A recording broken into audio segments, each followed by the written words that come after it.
અને એમને તો આ લોકો એટલા માટે ચૂંટીને લાવેલા છે કે અમારા ટેક્સની કઈ રીતના એનો ઉપયોગ કરવો, કઈ રીતના વાપરવું, એના માટે આપણે એને ચૂંટી લાવેલા છે.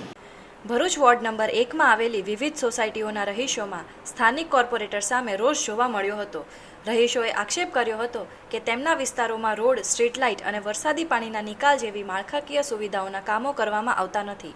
રહીશોએ પોતાની સમસ્યાઓને લઈને ભરૂચ પાલિકા પ્રમુખ દેવેન્દ્ર વસાવાને રજૂઆત કરી હતી અને વહેલી તકે સમસ્યાઓનું નિરાકરણ લાવવા માંગ કરી હતી. રહીશોએ જણાવ્યું હતું કે વિસ્તારમાં રસ્તાઓ ખાડાઓથી બિસ્માર બન્યા છે અને વરસાદી પાણી ભરાઈ જવાને કારણે લોકોને ભારે મુશ્કેલીનો સામનો કરવો પડી રહ્યો છે.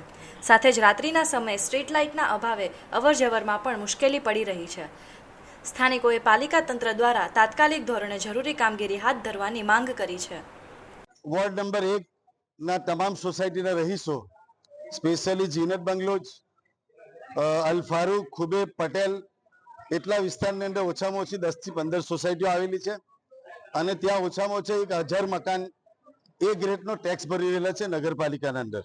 અને ત્યાં અત્યારની પરિસ્થિતિ એટલી બધી ખરાબ છે કે રોડના સળિયા દેખાય છે બહાર, અને ચોમાસા દરમિયાન જ્યારે વરસાદ પડે છે ત્યારે માણસ ચાલતો સોસાયટીમાં જઈ શકતો નથી.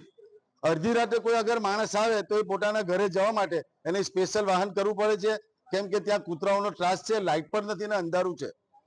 અને અમારા વોર્ડ નંબર 1 ના જે કોર્પોરેટરો છે એમના જવાબો એટલી હદે ખરાબ છે કે અમે તમને બોલી નથી શકતા.